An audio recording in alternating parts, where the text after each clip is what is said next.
અને નવા પાન ને ફળ ને કોર્યા હોય, એ જે કોઈ પણ સુખ છે જોવાનું, એ આંધળાને મળે ખરું? નહીં. કાં ન મળે? જેને આંખો છે એને તો મળે, પણ આંધળાને કેમ ન મળે? કારણ કે એ સુખ છે, એ જે અનુભૂતિ થાય છે એ અનુભૂતિ સુખની છે, અને એ સુખની અનુભૂતિ માટે ઇન્દ્રિયોનું સાહચર્ય જોઈએ, ઇન્દ્રિયોનું માધ્યમ જોઈએ, અને એ જો માધ્યમ ન હોય તો સુખાનુભૂતિ ન થાય. પણ આનંદાનુભૂતિ ભલે ગમે તે ઇન્દ્રિય કામ કરતી હોય કે ન કરતી હોય, પણ ઇન્દ્રિયો સાથે આનંદને લેવા દેવા નથી. આંખો બંધ કરીને બેસો તો પણ એ આનંદ મળવાનો છે, આનંદ લાગવાનો જ છે. એટલે આનંદ આત્માથી અનુભવાય છે અને સુખ ઇન્દ્રિયોથી અનુભવાય છે. એટલે આ દાખલામાં આપણે જોયું કે આ પરિવર્તન અને આ ડિફરન્સ એમાં હોય છે. અને સુખ કરતાં આનંદની ગ્રેવિટી વધારે છે. સુખને માટે સમય જોઈએ, સાધનો જોઈએ, આ બધું હોય ત્યારે જઈને સુખાનુભૂતિ થાય. પણ આનંદ માટે કોઈ પણ સાધનોની જરૂર નથી, કોઈ પણ સમયની જરૂર નથી, સદાકાળને માટે આનંદ અનુભવ થયા જ કરે છે. એટલે સંયોગ અને વિપ્રયોગ, સંયોગની અંદર સુખ આનંદ છે અને વિપ્રયોગની અંદર ક્લેશ છે, દુઃખ છે. ભગવાનના દર્શન થતા નથી, ભગવાન મળતા નથી, ભગવાન ક્યાં હશે ક્યાં નહીં, ક્યારે ભગવાનના દર્શન થશે, આવી જાતનો વિપ્રયોગ. એ વિપ્રયોગ પણ છે ફલ જ. વિપ્રયોગમાં પણ એક પ્રકારનો આનંદ છે, પણ એ આનંદ આપણે મોઢેથી વર્ણન કરી શકીએ નહીં. એટલે જ ઉપનિષદો વેદો બતાવે છે કે મૂકા સ્વાદનવત, જે મૂંગો કોઈ વસ્તુ ખાય અને ખાતાની સાથે જે અનુભૂતિ એને થાય, જે એને આનંદાનુભવ સુખાનુભવ થાય, એ સુખાનુભવ એને કહ્યું કે કાં કેવું લાગ્યું તો એ વર્ણન નહીં કરી શકે. એનું મન જે છે એનો ભોગ કરી શકે છે, પણ એ પોતે મોઢાથી વર્ણન કરી શકે નહીં. એટલે જે વિપ્રયોગ છે એ વિપ્રયોગમાં દુઃખ છે, ક્લેશ છે, પણ ક્લેશમાં પણ આનંદ છે, કારણ કે ફલવાચક છે. ફલાનુભૂતિ જેની અંદર હોય, જેને આપણે ફલ કહીએ, એ ફલ હોવાને કારણે એમાં ઉત્કૃષ્ટતા હોય છે, એમાં પણ આનંદ હોય છે. ખાલી ક્લેશ હોતો નથી. ક્લેશ અત્યારે આપણે જાણીએ છીએ કે જેમાં રડવું આવે, અપાર દુઃખ થાય, માણસ રેસ્ટલેસ બની જાય, એનું નામ દુઃખ, એનું નામ ક્લેશ.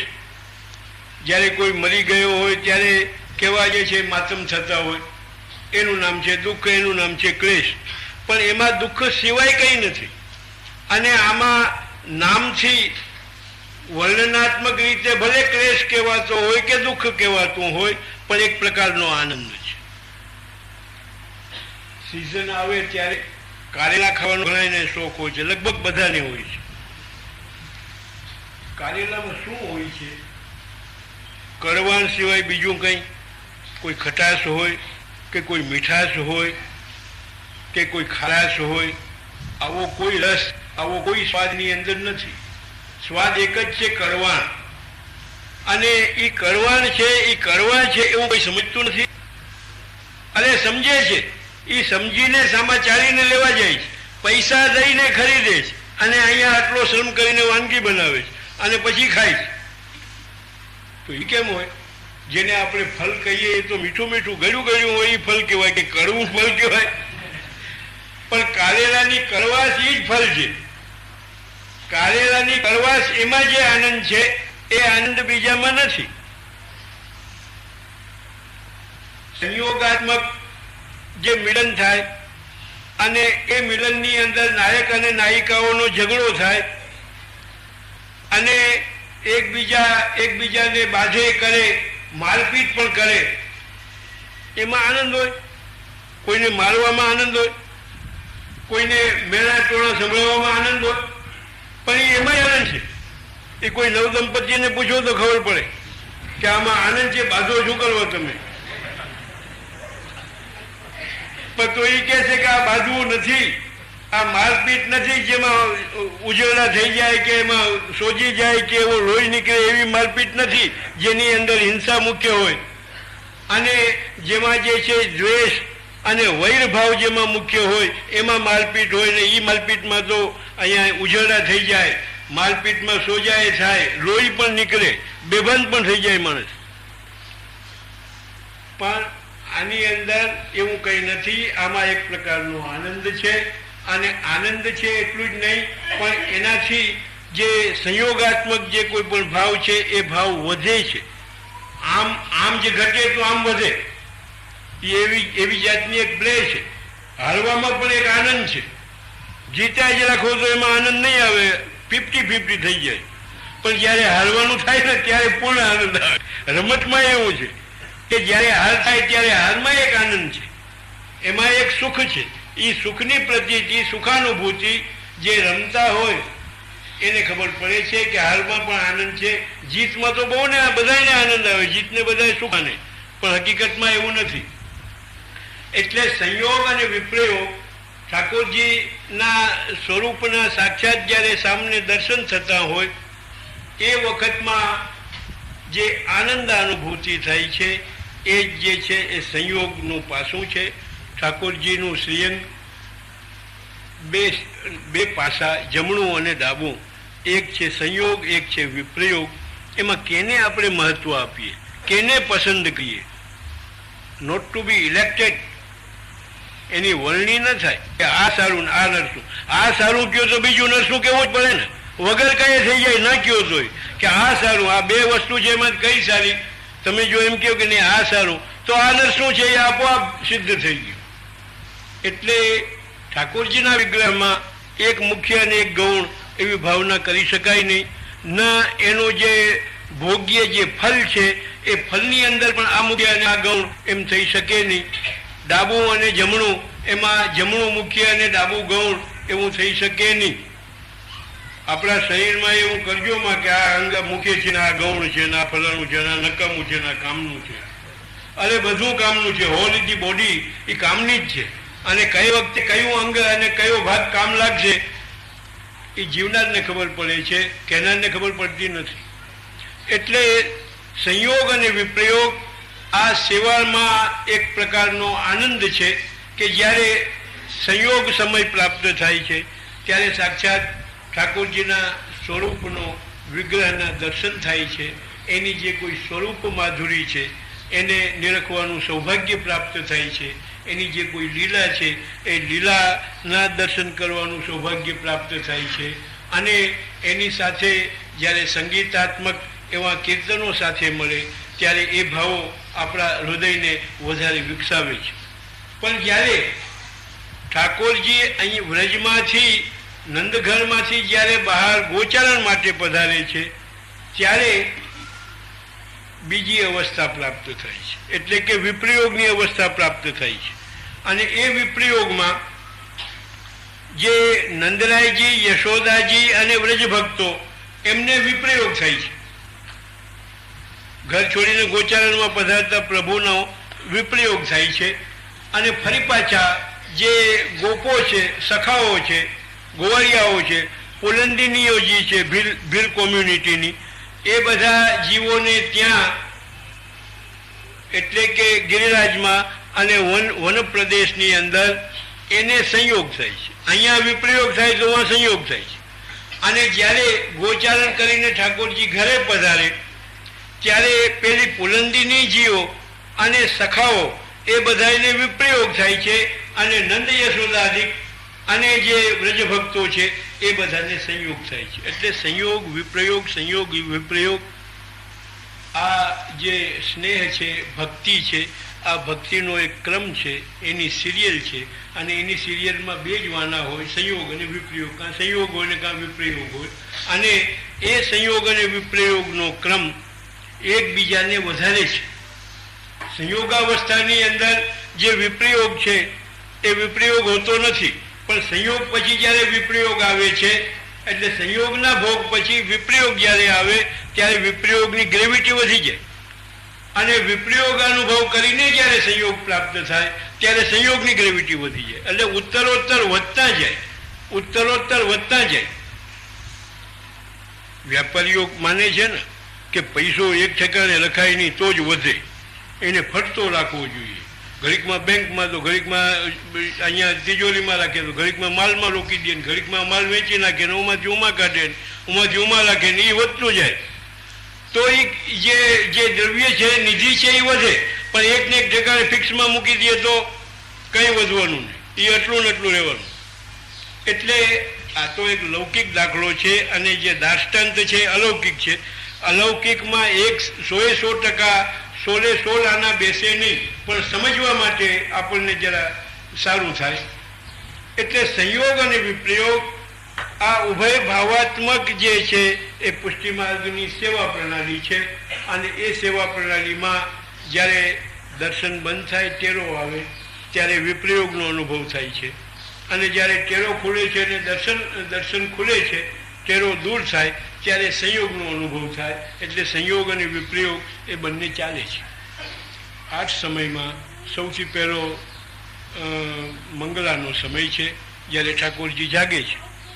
અને જાગ્યા પછી દર્શન ખુલે, ફરી પાછો ટેરો આવે, શૃંગાર વગેરે થાય, સ્નાન ઠાકોરજીને થાય, અને વસ્ત્ર શૃંગાર ધારણ કર્યા પછી ફરી પાછો સેવાક્રમ આગળ ચાલે અને શૃંગારના દર્શન ખુલે. શૃંગાર પછી ભોગ આવે અને ફરી પાછા જે છે એ ગ્વાલના દર્શન ખુલે. અને ગ્વાલના અંતે પછી રાજભોગના સમય થાય. રાજભોગ પછી અનવસર થાય. અને અનવસરમાં ના સમયમાં ઠાકોરજી ગોચારણમાં પધારે.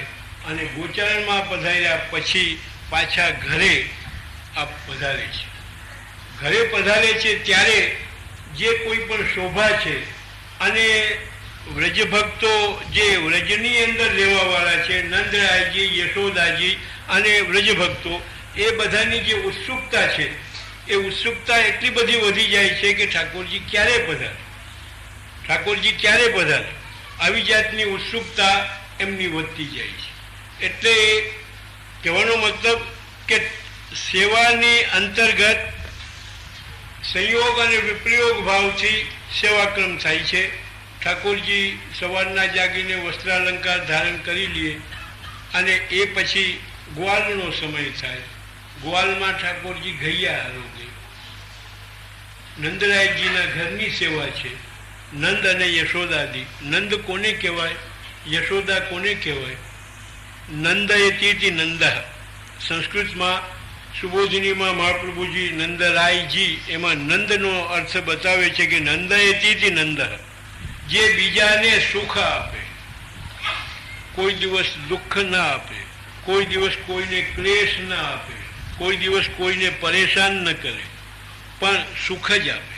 એનું નામ છે નંદ. નંદયતીતિ નંદ. અને યશોદા જે બીજાને યશ આપે, કોઈ દિવસ કોઈને અપયશ ના આપે. કોઈ દિવસ કોઈને અપયશ આપવાનો એનો સ્વભાવ જ નથી, પણ બીજાને જ યશ આપવાનો સ્વભાવ છે. કોઈ સારું કામ થાય તો બીજાને યશ આપે કે આ અમુકે કર્યું. કોઈ નરસું કામ થાય તો કે મેં કર્યું. એક સદભાવના જોવાની છે, એક ભાવની ઉચ્ચતા, ઉચ્ચ કોટી જોવાની છે કે જો કોઈ વિપરીત કામ થાય, કોઈને દુઃખ પડે, કષ્ટ પડે તો કે મારી ભૂલ થઈ ગઈ. અને જો કોઈને સુખ થાય, જો કોઈને સુખ થાય તો એ બીજાને યશ આપે કે આને. એટલે કોઈને, જો તમે વૈષ્ણવ હો તો ખરો સિદ્ધાંત એ છે કે કોઈને અપયશ આપતા નહીં, બધાને યશ જ આપજો. જે કંઈ સારું કામ થાય તો એ બીજાનું જ માનજો કે બીજાએ કર્યું માટે આ સારું થયું. અને કોઈને અપયશ નહીં આપતા. અને જો કોઈ દુઃખ આવી પડે, કોઈ વિપરીત, આપણા મનથી વિપરીત કોઈ કાર્ય થાય તો એ આપણી ભૂલ છે, ભૂલ આપણી છે. અને બીજાને યશ આપવું. આવા નંદ અને યશોદા છે. આવા નંદ અને યશોદાના ઘરે પ્રાપ્તિ કેવી હોય? ભગવાન શ્રી કૃષ્ણ જેવી જ હોય. ભગવાન શ્રી કૃષ્ણ જેવા જ પુત્ર, લાડીલા પુત્ર ત્યાં થાય, બીજો કોઈ એના સિવાય બીજો ન થાય. એટલે જે બીજાને હંમેશા સુખ આપે છે, કોઈ દિવસ કોઈને કષ્ટ કે દુઃખ આપતા નથી. અને યશોદા જે બીજાને યશ આપે છે, કોઈ દિવસ કોઈને અપયશ આપતી નથી. એવા જે જોડકા હોય, પતિ પત્ની હોય, એના ઘરે શ્રી કૃષ્ણ જેવા જ પુત્ર હોય, બીજા કોઈ પુત્ર ન હોય. અને એ એવો પુત્ર કે જે સર્વનો ઉદ્ધાર કરે. સર્વોદ્ધારાર્થમેવા વિર્ભૂત વૃંદાવન પ્રિયા. શ્રી ગુસાઈજી યમુનાષ્ટક ઉપરની ટીકામાં આ ચારેયને આ વિશેષણ એક સાથે લાગુ કરે છે, મહાપ્રભુજીને, ગુસાઈજીને, યમુનાજીને અને ઠાકોરજીને, કે સર્વના ઉદ્ધારને માટે જે વૃંદાવનની અંદર સાક્ષાત પૂર્ણ સ્વરૂપે પ્રગટ થયા છે એવા પૂર્ણ પુરુષોત્તમ શ્રી કૃષ્ણ. એટલે નંદરાયજી અને યશોદાજીને ત્યાં શ્રી કૃષ્ણ પ્રગટ થયા સર્વના ઉદ્ધારને માટે. વ્રજ ભક્તોનો તો ઉદ્ધાર કર્યો, સ્પેશિયલ કેસ એના માટે જ પ્રગટ થયા, પણ તદ ઇતર બીજા પાંડવોનો પણ ઉદ્ધાર કર્યો, બીજા જે ભક્તો હતા એનો પણ ઉદ્ધાર કર્યો. ભક્તોની વાત તો છોડો, પણ કંસ અને શિશુપાલ જેવાનો પણ ઉદ્ધાર કર્યો. એનો ઉદ્ધાર કર્યો છે. એને માર્યા નથી, લૌકિક દૃષ્ટિએ માર્યા છે, એના પ્રાણ હરી લીધા. પણ એ પ્રાણ હરી લેવા માત્રથી આપણા જેવો વ્યવહાર નથી. આપણે કોઈની હિંસા કરીએ તો પરિણામ શું આવે? પાપ કહેવાય. એની હિંસા કરવી એ પાપ કહેવાય, અને આપણે પાપી બનીએ. એ પાપનો ભોગવટો આપણે પણ કરવો પડે, ભલે ગમે એટલા જન્મો કરવો પડે. અને જે મરી જાય છે એ મરી જાય પણ જે છે કમોતે મર્યો કહેવાય. અને એ કમોતે મરવાથી 7 જન્મ એને લેવા પડે, એટલે બે દુઃખી થાય. મારવા વાળો અને મરનારો બે દુઃખી થાય, બેને પરિણામમાં નહીં લાવે. ત્યારે પ્રભુએ જેને જેને માર્યા છે એ મર્યા નથી, પણ એનો ઉદ્ધાર થઈ ગયો. શિશુપાલ જેનો ભગવાનને ગાળો દેવાનો જ બિઝનેસ હતો, બીજું નો બિઝનેસ. ગાળો દેવી, વાંકું બોલવું અને કાં ગાળો જ દેવી. હવે જોયો એનો નંદરાયજીનો ગોવાળિયો, એની અહીં શું કિંમત છે? અહીં હોય તો હું નહીં બેસું, ને ઓલો કે એ આવે તો હું નહીં આવું. એનાથી વિરુદ્ધ ચાલવું, આ જ એનો બિઝનેસ હતો. આખર પ્રભુએ એના ધડથી મસ્તક જુદું કર્યું. એ પ્રસંગના ભાગવતના વચનો અને ભાગવતના વચનો ઉપરની શ્રી મહાપ્રભુજીની સુબોધિનીમાં મહાપ્રભુજી આજ્ઞા કરે છે કે ચૈદ્ય દેહોત્થિતા જ્યોતિ વાસુદેવમ ઉપાવિશત. ચૈદ્ય એટલે અસુર એવો જે શિશુપાલ હતો, એ શિશુપાલના વધ કરવાથી એના દેહમાંથી જે જ્યોતિ પ્રગટ થઈ, તેજપુંજ તેજનો ગોળો પ્રગટ થયો. એ તેજનો ગોળો એમાંથી જુદો પડી અને ભગવાનના શ્રી ચરણારવિંદની અંદર સમાઈ ગયો. જ્ઞાની સુબોધિનીમાં આ શબ્દોનો ખરો અર્થ બતાવતા મહાપ્રભુજી આજ્ઞા કરે છે કે ભગવાનના શ્રી ચરણ એ અક્ષર બ્રહ્મ છે. જે અક્ષર બ્રહ્મ જ્ઞાનીઓનું ઉપાસ્ય છે, ઉપાસ્ય સ્થાન છે. એટલું જ નહીં, પણ જ્ઞાનીઓનું લય સ્થાન છે. એમાં જ્ઞાનીઓનો આત્મા લય પામી છે, સંઘાત નીકળી જાય અને કેવલ આત્મા રહીએ. એ આત્મા અક્ષર બ્રહ્મની અંદર લય પ્રાપ્ત કરે. લયનો અર્થ પાણીમાં પાણી મરી જાય. તો જે લોટો પાણીનો આપણે એમાં નાખ્યો, એ નાખ્યા પછી આપણે કહીએ કે અમારું પાણી જુદું કરી દો, તો કોઈ એનાલાઇઝ કરી શકે ખરો? દૂધમાં દૂધ ભરી જાય તો આપણે કહીએ કે મારા લોટો જુદો કાઢી દો, તો એમાંથી જુદો નીકળે ખરો? કારણ કે એમાં એનો લય થઈ ગયો. તમારા લોટા દૂધનો પેલા પડેલા રોપિયામાં પડેલા દૂધની અંદર લય થઈ ગયું, પાણીનો પાણીની અંદર લય થઈ ગયું. એમ અક્ષર બ્રહ્મની અંદર જ્યારે જીવાત્મા અહીંથી મુક્ત થાય ત્યારે એનો સંઘાત એટલે 5 કર્મેન્દ્રિય, 5 જ્ઞાનેન્દ્રિય, 10 ચિત્ત બુદ્ધિ મન અને અહંકાર, 10 ને 4 14, અને આત્મા અને અંતર્યામી. આમાં એક આત્મા બાદ કરીને બાકીના જે છે એ જે 16 તત્વો છે એમાંથી 15 તત્વો જુદા પડી જાય અને કેવલ આત્મા એ અક્ષર બ્રહ્મની અંદર લય પ્રાપ્ત કરે. એ જ એનો અર્થ છે મોક્ષ. એનો જ અર્થ છે મોક્ષ. શિશુપાલ, કંસ વગેરે જેને જેને પ્રભુએ માર્યા એનો ઉદ્ધાર થયો છે. મર્યા નથી, ઉદ્ધાર થયો કે જેવો ઉદ્ધાર અહીંયા જન્મો જન્મ તપશ્ચર્યાઓ કરે છે, જન્મો જન્મ યોગ સાધે છે અને યજ્ઞ યાગાદિક કરે છે, છતાં એવો લય પ્રાપ્ત થતો નથી. મહા મુશ્કેલે પ્રાપ્ત થાય છે. એવી પ્રાપ્તિ ભગવાનની સાથે વેર કરીને એને પ્રાપ્ત કરી. અસ્તુ. તો એવા જે પૂર્ણ પુરુષોત્તમની જે સેવા છે એ સેવામાં જ્યારે ઠાકોરજી જાગે છે એ જાગ્યા પછી જ્યારે શૃંગાર થઈ જાય, શૃંગાર થયા પછી ફૂલમાળા ધરાવાય, ફૂલમાળા ધરાવ્યા પછી દર્પણ બતાવે અને દર્પણમાં ઠાકોરજી પોતાની પ્રતિકૃતિ જોઈને, પોતાનું પ્રતિબિંબ જોઈને ખૂબ આનંદિત થાય છે. અને તેવા સમયમાં ગ્વાલિયાઓ ત્યાં ગાયોના વાછડાઓને દૂધ પીવડાવે છે. ગાયોના વાછડાઓ દૂધ પી લે એ પછી ગાય દોવાય છે અને ગ્વાલ બોલે એટલે ઠાકોરજીને ખબર પડે છે કે ગાયોના વાછડા વાછડીઓએ દૂધ પી લીધું.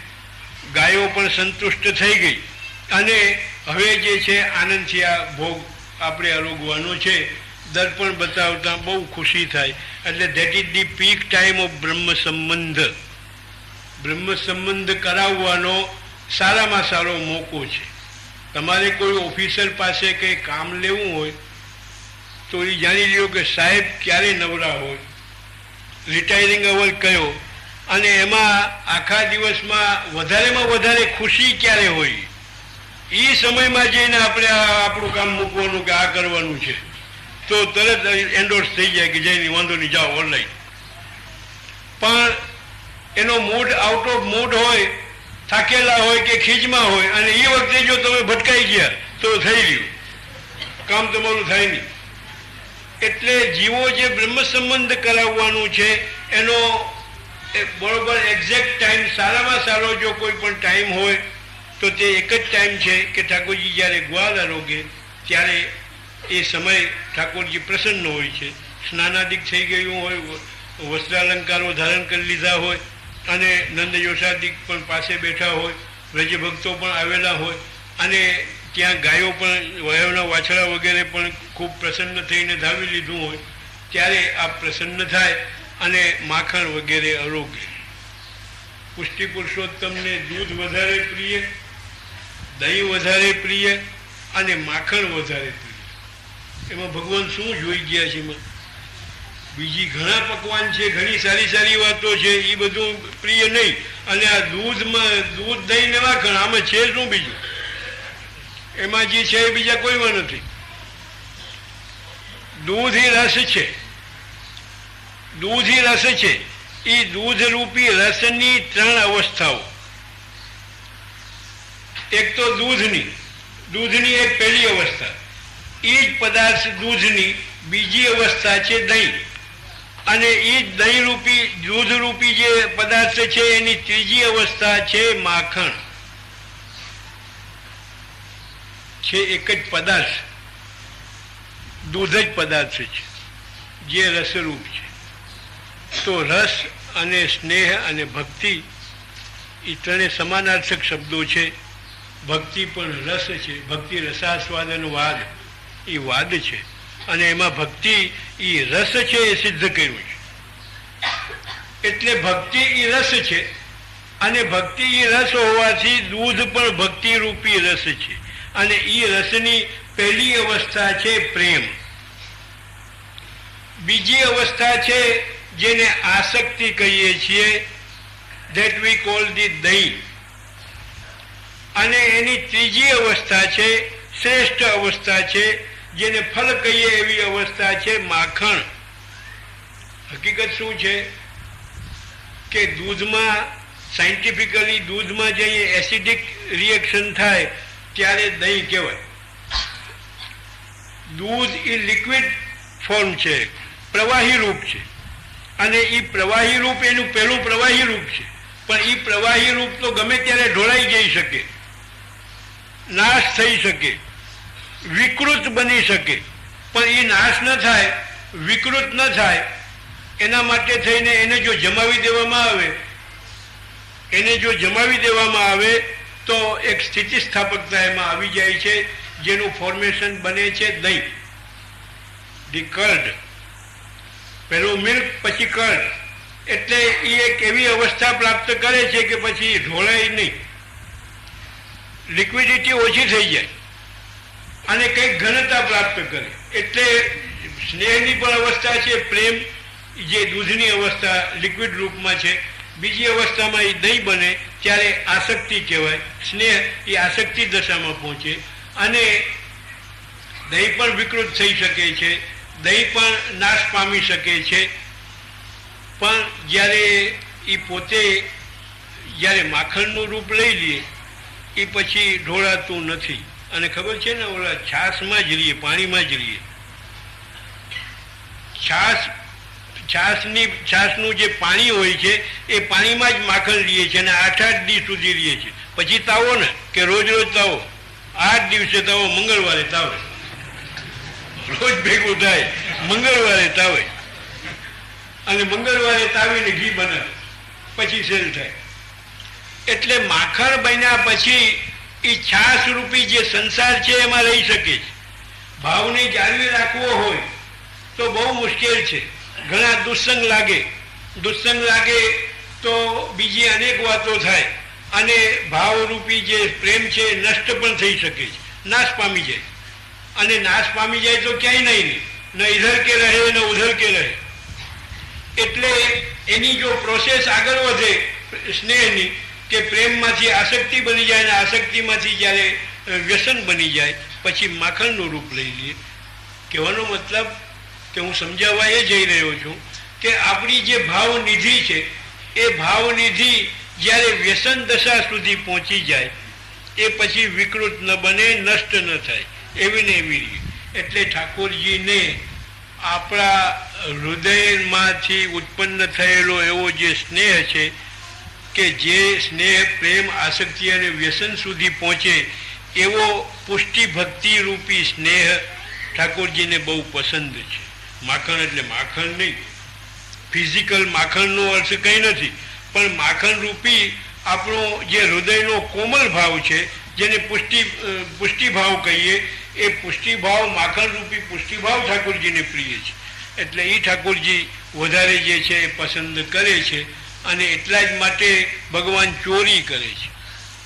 જીવ સ્વભાવ છે ને, ભક્તિ કરવી ગમતી નથી. કોક વાર તો એમ થઈ જાય કે હવે આ ક્યારે સેવા ખૂટે ને ક્યારે જઈએ બજારે દુકાને જઈએ. અને ભગવાન માટે કંઈ કરવું હોય તો કોઈ વાર લોભ પણ થઈ જાય કે હવે રવા દો ને, પછી આવતી સાલ વાત, હવે આ સાલ રવા દો. પણ ભગવાન પરાણે પુષ્ટિ માર્ગ છે, પરાણે લઈ લઈએ છે.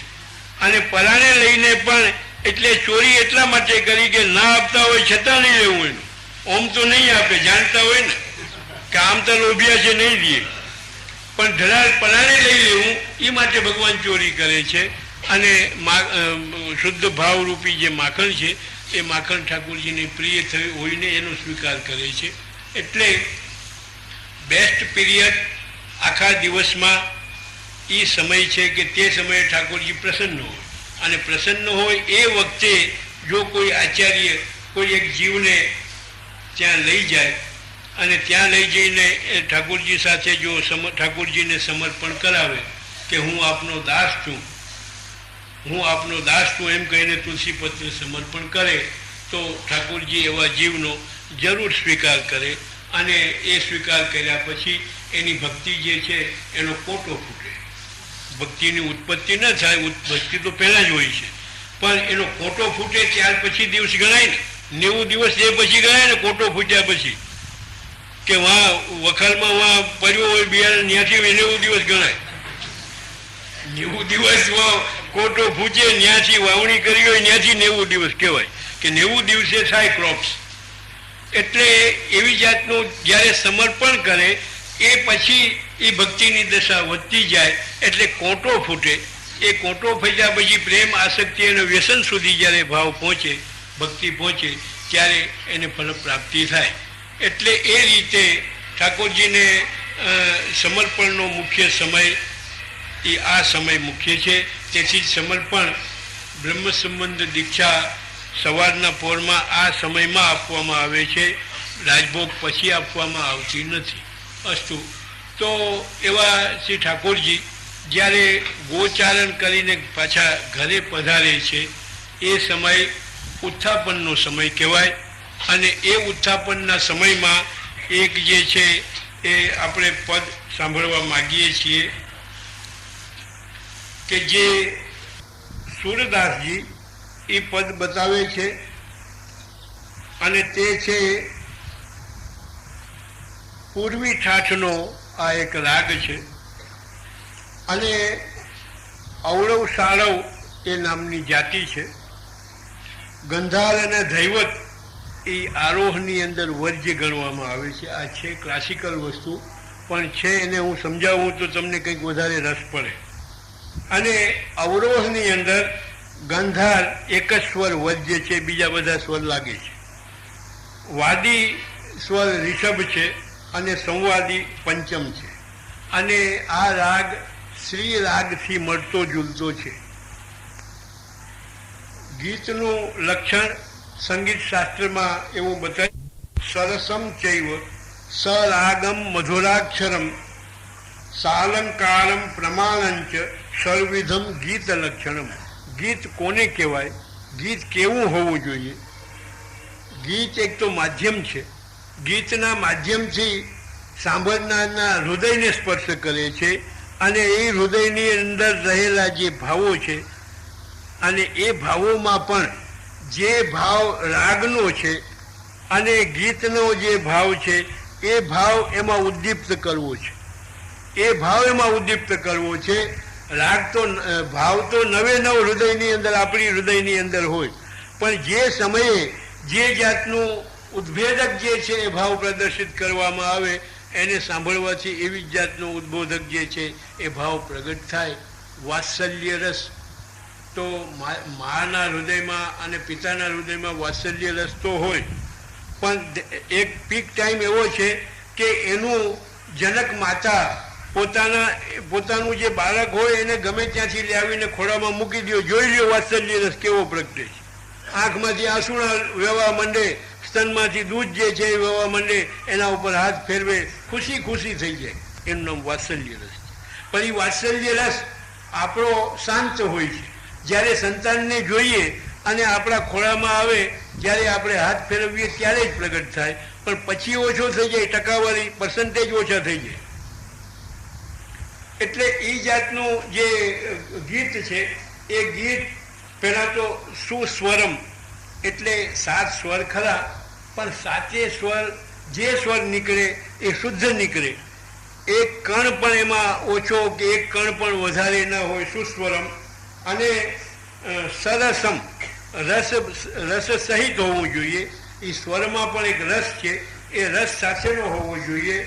અને સરાગમ એક કોઈ રાગ તો હોય, કોઈ એક રાગ જે છે એ એમાં પ્રધાન હોવો જોઈએ. અને મધુરાક્ષરમ ગીતોના અક્ષરો મધુર હોવા જોઈએ, કોમલ હોવા જોઈએ, કડક નહીં. અને સાકારમ સાકાર હોવો જોઈએ. અને સાલંકારમ અલંકારો ગીતની અંદર અલંકારો હોવા જોઈએ. અલંકારો તો શાસ્ત્રની અંદર ઘણી પ્રકારના બતાવ્યા છે. કોઈને કોઈ અલંકાર ભાવને અનુરૂપ અલંકાર એમાં જોઈએ. અને પ્રમાણાંચ અને પ્રમાણની વાળ એમાં જોઈએ. પ્રમાણથી બહાર ન જવું, પ્રમાણ રહિત ન હોવું જોઈએ. એવું જે છે ગીતનું લક્ષણ કહેવામાં આવ્યું છે. એટલે આનો પ્રારંભ શિવજીએ કર્યો અને શિવજીએ નારદને શીખ્યું. અને નારદે ચતુર્દશ લોકની અંદર ભ્રમણ કરીને એનો પ્રચાર કર્યો. અને ભગવાન શ્રી કૃષ્ણે તો હદ જ વાળી પોતાની મુરલી દ્વારા આખા વિશ્વને ગાંડું કરી દીધું. અને એ જે સંગીત છે એ આપણા સુધી આવ્યું. એટલે કહેવાનો મતલબ કે ગીતની રચના ગાન પદ્ધતિ સાથે સંકળાય. હવે એને સિંક્રોનાઇઝ કરીએ કે ગીતની રચના ગાનની પદ્ધતિ સાથે સંકળાયેલી છે અને ગાન જે છે એ રસ સાથે સંકળાયેલો છે અને રસ રાગની સાથે સંકળાયેલો. એટલે એક ચેઇનની અંદર, એક સાંકળની અંદર બધા બંધાણા. મન પડે તેમ આ કરવા લાગો તો એમાં રસની ઉત્પત્તિ ન થાય, પણ આ બધાનો ખ્યાલ રાખીને જો કરવામાં આવે તો એની ઉત્પત્તિ થાય છે. અને સ્વર જે છે એ સ્વર એનું માધ્યમ બને છે, તાલ તો એની સાથે જ હોય. હવે એ પદ છે કે આવત મોહન ધેનું ચરાય, ધેનું ચરાવીને પૂર્ણ પુરુષોત્તમ ઠાકોરજી વનમાંથી, ગિરિરાજ અને વનમાંથી આ ઘર તરફ પધારી રહ્યા છે. હવે પધારે છે એ વખતમાં એમની સ્વરૂપ માધુરી કેવી છે એનું વર્ણન સુરદાસજી કરે છે કે મોર મુકુટ શિર ઓર વનમાલા, જેના મુકુટ મોરનો મુકુટ જેણે મસ્તક ઉપર ધારણ કર્યો છે, અને ઓર વનમાલા, ઓરની અંદર વનમાલા. વનમાલાનો અર્થ છે કે જુદી જુદી જાતના પુષ્પો અહીંયા જે માલામાં ગૂંથવામાં આવે અને ગૂંથેલી હોય એનું નામ છે વનમાલા.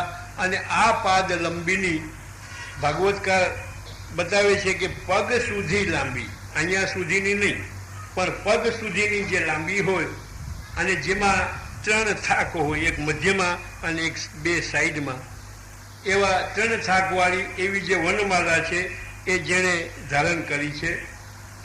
હાથ લકુટ ગોરજ લપટાય, હાથમાં જેને લાકડી છે, ગાયો ચારવા માટે જોઈએ ને, એ ગાયો કોણ છે? ગાયો છે બધા દેવો અને ઋષિમુનિઓ એ ગાયોનું સ્વરૂપ ધારણ કરે છે. એને ગાયોનું સ્વરૂપ ધારણ કર્યું એટલે એ જે ગાયો છે એ ગાયોને હાંકવાને માટે, એને કંટ્રોલ કરવાને માટે હાથ લકુટી અને ગોરજ લપટાય. ગાયોની જે રજ છે, ધૂળ, એ ધૂળ આખા શ્રીઅંગ ઉપર જેને લાગેલી છે એવા પધારી રહ્યા છે. કટી કચ્છની કાચની જેણે ધારણ કરી છે અને કિંકીણી ઘન ગરજત, અને કિંકીણી જે અહીંયા જે કંદોરો છે, કંદોરામાં જે ઝુમખું જે ઘંટીનું બાંધ્યું છે એ કિંકીણી વાગી રહી છે. અને ચરણ ચરત નૂપુર રવલાય, જે પધારી રહ્યા છે એમાં જે નૂપુર પહેર્યા છે એ નૂપુરમાં પણ ઘૂઘરીઓ હોય ને, આપણી દીકરીઓ પહેરે છે, પગમાં સદરા પહેરે, સબરામાં ઘૂઘરીઓ હોય, અને એ ચાલે ત્યારે કેવો અવાજ થાય. વહુ ને દીકરીનો ફરક એ છે ને, બધી ઘૂઘરીઓ વાળી કંઈ સદરા ના પહેરે પણ દીકરીઓ એ ઘૂઘરા પહેરે. એટલે એ ઘૂઘરા જે છે એ રવ એનો જે છે એ સંભળાઈ રહ્યો છે. ગ્વાલ મંડલી મધ્ય બિરાજત, ગ્વાલની મંડળી છે આજુબાજુ, એ ગ્વાલ બધા ગૌર વર્ણના છે અને ઠાકોરજી એની મધ્યમાં ચાલી રહ્યા છે એ મેઘશ્યામ વર્ણ છે. કોન્ટ્રાસ્ટ થયો ને, રંગનો કોન્ટ્રાસ્ટ થયો. આખું યુથ, ગોવાળિયાઓનું યુથ ગૌર છે અને મધ્યમાં બિરાજતા ઠાકોરજી એ મેઘશ્યામ છે, એટલે કોન્ટ્રાસ્ટ થયો રંગનો. ગ્વાલ મંડળી મધ્ય શ્યામ ઘન, શીત પટલ દામિની સજાય. જેમ દામિની હોય એ જે શીત પટલ હોય એમાં દામિની જેમ વીંટાયેલી હોય અને એનો જે શોભા લાગે એવી જાતની શોભા. ગોપ સખા આવત ગુણ ગાવત, મૂંગે મૂંગા નથી વયા આવતા, એ બધા ગોપ સખાઓ છે એ ઠાકોરજીના ગુણ ગાય છે. નામના, રૂપના અને ગુણના ગુણગાન ગાતા ગાતા ચાલ્યા આવે છે. અને મધ્ય શ્યામ હલધર છબીલાય, અને મધ્યમાં હલધરજી બિરાજે છે, બલરામજી બિરાજે છે. એ બલરામજી પણ જે છે એ સાથે આવી રહ્યા છે. આવા સૂરદાસ પ્રભુ અસુર સંહારે પ્રગટ થઈને જેને અસુરોનો સંહાર કર્યો, વ્રજ આવત મન હરખ બળાય, એવા જે પ્રભુ વ્રજમાં જે પધારી રહ્યા છે એ પધારીને હરખ વધારે છે. હવે આપણી મુખ્ય વિષયની ચર્ચા આપણે શરૂ કરીએ.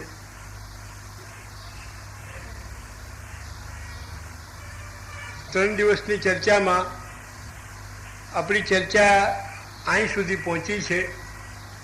જરા સમરી કરી દઉં એટલે તમને એની કન્ટિન્યુટીમાં રહીએ કે નાસ્તિકતા અને આસ્તિકતા આ બેથી આપણા ચર્ચાનો પ્રારંભ કર્યો. બંનેના ગુણદોષ જોયા. એકમાં દોષ છે, બીજામાં ગુણ જ છે, દોષ નથી. નાસ્તિકતા કરતાં આસ્તિકતા સારી. આસ્તિકતાની અંદર પણ બીજા બધા જે ભાવો આવીને મિશ્ર થાય છે એ બધાનું મિશ્રણ જોતા જોતા જ્ઞાન અને ભક્તિ સુધી આપણે એની તપાસણી કરી અને એવા વિચાર ઉપર આપણે પહોંચ્યા કે આપણા જીવનને માટે અને વૈષ્ણવી જીવનને માટે ભક્તિ સિવાય બીજો કોઈ પણ ઉપાય આ યુગની અંદર નથી. ભાગવતકાર આ સિદ્ધાંતને સમજાવતા પોતાના શબ્દોમાં એવું અવતરણ કરે છે કે કૃતે યધ્યાયતો વિષ્ણુમ ત્રેતાયામ યજતો મખૈ દ્વાપરે પરિચર્યાયામ કલૌ તદ હરિકીર્તન. 4 યુગ, સત્ય, ત્રેતા, દ્વાપર અને કલી. કાલક્રમથી તો ચારે સમાન છે, પણ યુગના ક્રમથી અને જે હ્યુમન જનરેશન છે એ જનરેશનને માટે તે જુદા જુદા યુગની અંદર જુદા જુદા ધર્મો ભગવાને શાસ્ત્રોએ બતાવ્યા છે કે જે હરેક યુગની અંદર વધારે અનુરૂપ થાય, વધારે પ્રેક્ટિકેબલ થાય. એકનું એક સાધન જો હરેક યુગની અંદર પકડી રાખવાને માટે પ્રયત્ન જો કરવામાં આવે તો કદાચ અસફળ થવાય અથવા ઘણા શ્રમથી સફળતા મળે. કૃતે યધ્યાયતો વિષ્ણુ. કૃત એટલે સત્યયુગની અંદર મનુષ્ય સૃષ્ટિના ઉદ્ધારને માટે એ યુગનો યુગ ધર્મ જો કોઈ હોય તો ધ્યાન યજ્ઞ એ મુખ્ય ધર્મ હતો. ધ્યાન યજ્ઞનો અર્થ છે કે કોઈ નિર્જન સ્થળની અંદર એટલે કે વનોપવનની અંદર, ગુફાઓની અંદર નિર્જન સ્થાનમાં જઈને એક આસનથી બેસવું અને કોઈ જે આપણું ઈષ્ટ હોય એ ઈષ્ટને મધ્યબિંદુ બનાવીને આપણું ધ્યાન, કોન્સન્ટ્રેશન એની અંદર લગાડવું. આ ઘણું અટપટું સાધન છે. હજારો વર્ષનો સમય જોઈએ. એ વખતના સમયમાં એ સાધન એટલા માટે ઉપયોગી હતું કે લોકોનું જીવન લાખો વર્ષનું હતું. લાખો વર્ષનો સમય અને જીવન જો આપણા હાથની અંદર હોય તો આપણે ધાર્યું કામ કરી શકીએ. ગમે એટલો સમય સાધ્ય કામ હોય એ પણ આપણે કરી શકીએ. એટલે એ સમયમાં લાંબુ આયુષ્ય હતું અને નિર્જન સ્થળો પણ મળી જતા હતા, વનોપવન મળી જતા હતા, ગુફાઓ મળી જતી હતી. એટલે એ યુગની અંદર આ જે સાધન છે ધ્યાન યજ્ઞ એ મુખ્ય સાધન તરીકે હતું અને લોકો એ ધ્યાન યજ્ઞ દ્વારા પોતાના જીવનનો ઉત્કર્ષ, જીવનનું જે ચરમ લક્ષ્ય છે એ લક્ષ્ય પ્રાપ્ત કરતા હતા. એ પછી યુગ બદલાયો, ત્રેતા યુગ આવ્યો. ત્રેતા યુગ આવતા કેટલીક સામાજિક, શારીરિક એટલે કે દૈહિક અને બીજી પણ જે ભૌગોલિક જે છે એ ચેન્જીસ ઘણી થઈ. કાળની પણ ચેન્જીસ ઘણી થઈ. પહેલો ચેન્જીસ તો એ થઈ કે જે સત્યયુગમાં લાખો વર્ષનું આયુષ્ય હતું એ ઘટી જઈને હજારોમાં આવ્યું. ત્રેતાની અંદર હજારો વર્ષનું આયુષ્ય આવ્યું એટલે આયુષ્ય સમય ઓછો થયો. એની સાથે જે સહુલિયતો પેલા સત્યયુગની અંદર મળતી હતી એ ત્રેતાની અંદર મળવી દુર્લભ થઈ ગઈ. એટલે પ્રભુએ એ ત્રેતા યુગની અંદર એનું મુખ્ય સાધન, ઉદ્ધારનું સાધન બતાવ્યું કે ત્રેતાયામ યજતો મખઈ. મખ એટલે યજ્ઞો. યજ્ઞો જે છે એ મુખ્ય ધર્મ તરીકે અને મુખ્ય માર્ગ તરીકે બતાવાય. યજ્ઞો બે જાતના હોય, શ્રૌત અને સ્માર્ત. અત્યારે જે વર્તમાનમાં તમે જે યજ્ઞોના દર્શન કરો છો એ બધા સ્માર્ત યજ્ઞો છે. અને એનાથી હાયર ટાઈપના યજ્ઞો જેને શ્રૌત યજ્ઞો કહેવાય છે, અને જેમાં બીજા કોઈ દેવોની સ્થાપના હોતી નથી, આવાહન હોતું નથી. જેને દેવ કહીએ એ માત્ર એક જે છે એ અગ્નિ જ દેવ હોય છે. ન એમાં બ્રહ્મા હોય, ન એમાં વરુણ હોય, ન કોઈ વિષ્ણુ દેવની આરાધના હોય, બીજા કોઈની સ્થાપના એમાં હોતી નથી. એકમાત્ર અગ્નિ જ દેવ છે. That is the only medium. એકમાત્ર અગ્નિ જ દેવ છે. એને અગ્નિમાં હોમ કરવાથી દરેક તે દેવોને અગ્નિ જે છે એ આહુતિઓ આપી દે અને એના દ્વારા જ એને ફળની પ્રાપ્તિ થાય. એ શ્રૌત યજ્ઞ. અને એ પછી જ્યારે સમય બદલાયો ત્યારે બીજો પ્રકાર એનો શરૂ થયો, સ્માર્ત યજ્ઞો, કે જે સ્માર્ત યજ્ઞોમાં અગ્નિ તો હોય, હોમાત્મક પ્રયોગ જ યજ્ઞ કહેવાય, પણ એમાં બ્રહ્માની સ્થાપના કરવી જોઈએ, વિષ્ણુની સ્થાપના કરવી જોઈએ, અને બીજા એના જે દિક્પાલો અવાંતર દેવો જે છે એની પણ એમાં આવાહન કરવું જોઈએ, પૂજન કરવું જોઈએ, સ્થાપના કરવી જોઈએ. અને એમાં જે હોમાત્મક પ્રયોગ થાય એ યજ્ઞો કહેવાયા. એટલે સ્માર્ત યજ્ઞો થયા. પણ એ સ્માર્ત યજ્ઞોમાં કઠિનતા ઘણી જણાવવા લાગી. એક તો યજ્ઞ સાંગ સિદ્ધ કરવાને માટે ઘણો શ્રમ કરવો પડે, અને ઘણો શ્રમ, ઘણા સાધનો જોઈએ, ઘણી શક્તિઓ હોય, ઘણું ખર્ચ થાય, ત્યારે જઈને એ સ્માર્ત યજ્ઞો સિદ્ધ થાય. એટલે ત્રેતાયામ યજતો મખઈ દ્વાપરે પરિચર્યાયામ. એ પછી ત્રીજો યુગ આવ્યો, દ્વાપર યુગ. એમાં ઘણી ચેન્જીસ થઈ. જે હજારોનું જે આયુષ્ય હતું એ ઘટી જઈને દ્વાપરની અંદર સેંકડોમાં આવીને અમુક સેંકડો વર્ષનું, હજારો વર્ષના બદલે સેંકડોનું આયુષ્ય આવ્યું. એટલે સમય પણ ઘટ્યો. એમ એની સાથે જે યજ્ઞો, શ્રૌત તો દૂર રહ્યા, સ્માર્ત યજ્ઞો પણ મુશ્કેલ બની ગયા. ભગવાન શ્રી રામનું પ્રાગટ્ય યજ્ઞો દ્વારા થયું. દશરથ રાજા જે મોટા રાજા હતા, સમ્રાટ હતા, અને એમને બે સ્ત્રીઓ, છતાં સંતાન ન થાય. ઘણી ચિંતા. અને એ ચિંતાથી ઉગરવાને માટે બધા ઋષિમુનિઓને બોલાવ્યા, અને બોલાવીને આ એક જ વાત રાજાએ રજૂ કરી કે આના માટે મારે શું કરવું. ઋષિમુનિઓએ વિચાર કરીને કહ્યું કે પુત્રેષ્ટિ યજ્ઞ કરો. પુત્રની કામના માટે કોઈ તમે યજ્ઞ કરો તો તમારે ત્યાં પુત્ર થાય. પુત્રેષ્ટિ યજ્ઞ કરવા માટે યજ્ઞનો એ નિયમ હતો કે એમાં મંત્રાગ્નિ બનાવવી જોઈએ. મંત્રથી અગ્નિ પ્રદીપ્ત થવી જોઈએ, અગ્નિથી અગ્નિ નહીં. દીવાથી બોઈને અગ્નિ પેદા ન કરવી, ચકમકથી પણ અગ્નિ નહીં, પણ મંત્રથી આપણે જ્યારે એના ઉપર પાણી છાંટીએ એટલે અગ્નિ પ્રદીપ્ત થઈ જાય, અને એમાં જ જે છે હોમ થાય. એ બધા કરવા લાગ્યા. ઘણા પ્રયત્નો કરવા છતાં મંત્રાગ્નિથી અગ્નિ પ્રદીપ્ત ન થયો. આખર શૃંગી ઋષિને બોલાવ્યા. શૃંગી ઋષિને બોલાવીને કહ્યું કે મેં આ બધી તૈયારી કરી અને મારો આ યજ્ઞ નિષ્ફળ જશે, અને મારો જો યજ્ઞ નિષ્ફળ જાય તો મારે ત્યાં સંતાન નહીં થાય. મારા ઉપર તમે અનુગ્રહ કરો અને તમે આ મંત્રાગ્નિ સિદ્ધ કરી આપો. એ ઋષિએ એવું બીડું ઝડપ્યું કે હું મારી શક્તિથી કરી આપું.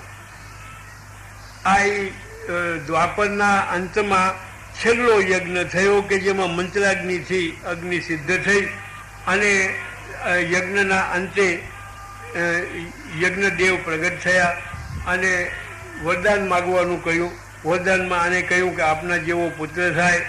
તો એમણે કહ્યું કે મારા જેવો પુત્ર તો હું જ પુત્ર થાઉં તો થાય, બાકી બીજું કંઈ મારા જેવો તો કોઈ છે નહીં, મારાથી અધિક પણ નથી ને મારા જેવો પણ નથી.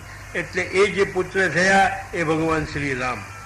અને રામનો યજ્ઞથી પ્રાદુર્ભાવ થયો, અને એ યજ્ઞો છેલ્લા હતા. એ પછી કોઈ યજ્ઞો દ્વારા આવિર્ભાવ થતો નહીં, યજ્ઞોમાં જે યજ્ઞ ભગવાન પ્રગટ થતા એ ભગવાન પ્રગટ થવા બંધ થઈ ગયા.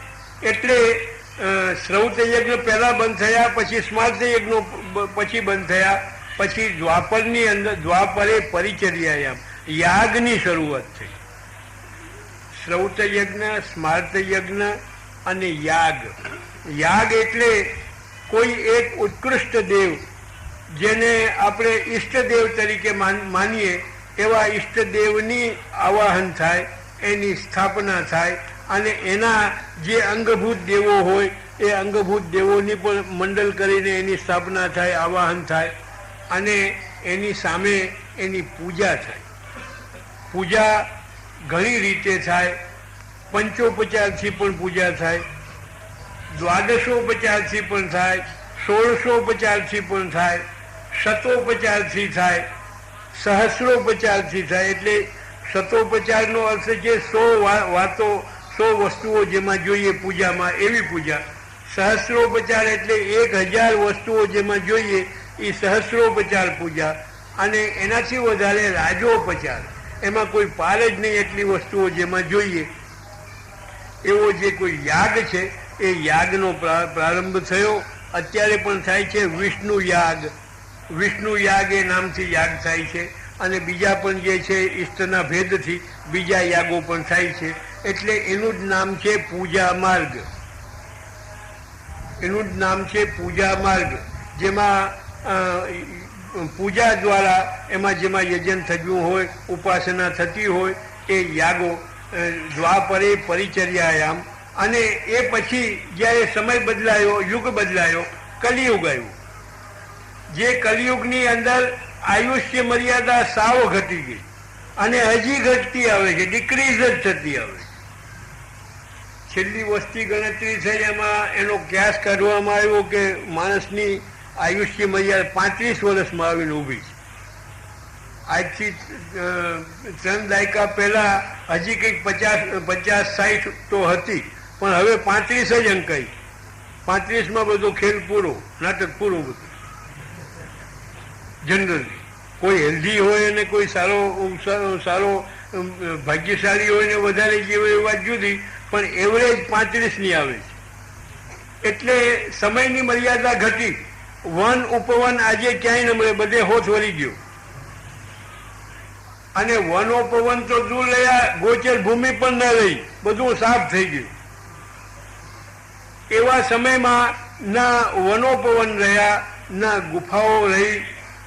અહીંયા હજી થોડીક પર્વતો અને ગુફાઓ અહીંયા છે, બાકી પશ્ચિમના દેશોની અંદર તો બધા ડ્રેજરો મૂકીને અને બુલડોઝરો મૂકીને ટેકરીઓ અને પર્વતોએ સાફ કરી દીધા. કારણ કે વસ્તી વધારવા માટે મકાન રહેવા જોઈએ, એટલે ત્યાં બધું સાફ કરી નાખ્યું. હવે કોઈ પર્વતો રહ્યા નહીં, ન પર્વતો હોય તો ન ગુફાઓ હોય ને કોઈ વાત. એમાં ક્યાં સાધના કરવા જાય ને ક્યાં સિદ્ધિ મેળવે?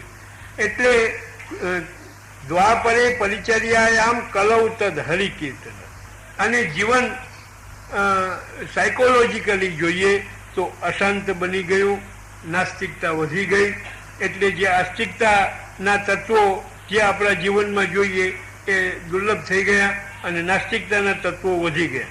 એટલે કણ થોડા ને કાંકરા ઘણા, ઓલી કહેવત છે, કણ થોડા ને કાંકરા ઘણા, વીણી વીણીને આખું ફૂટી ગઈ.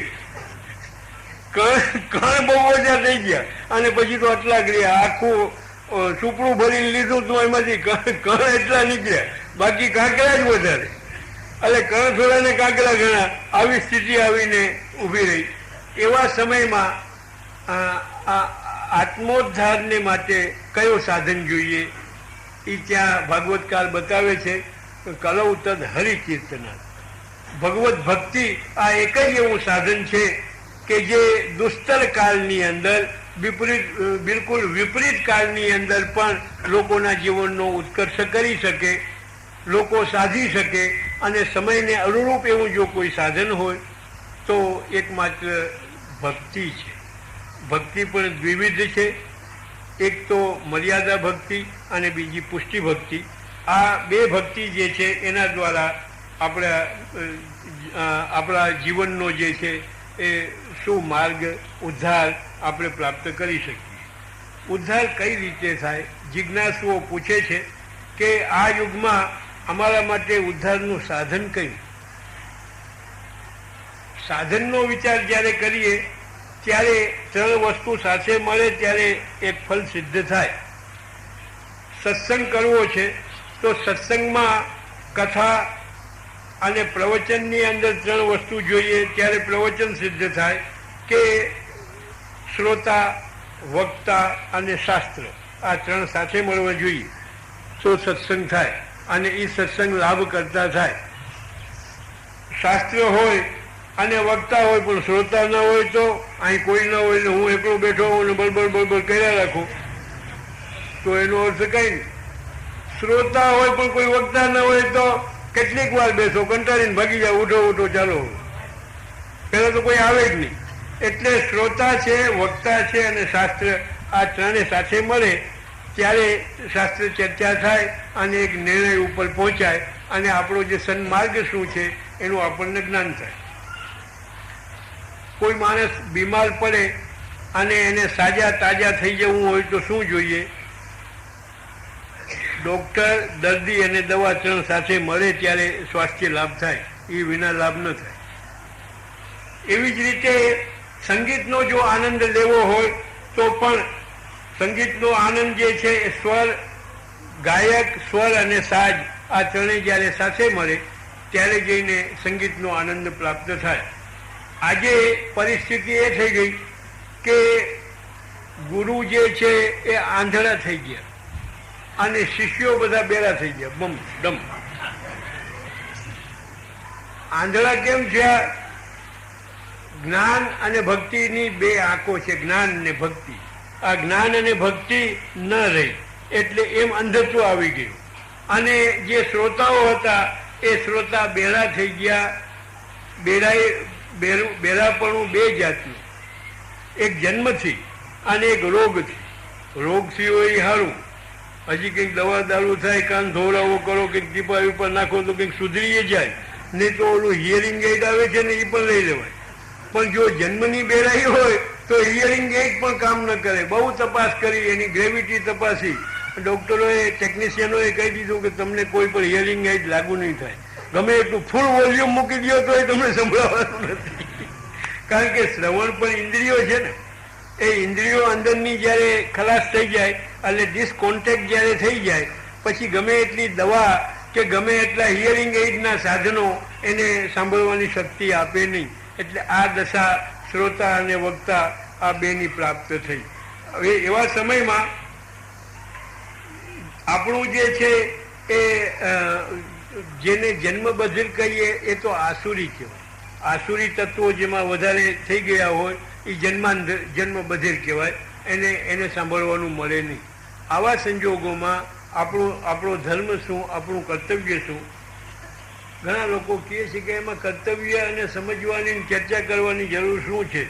ભગવાને જન્મ તો મળ્યો જ છે, ખાઓ પીઓ લહેર કરો ને, જે થવાનું હશે એ થશે.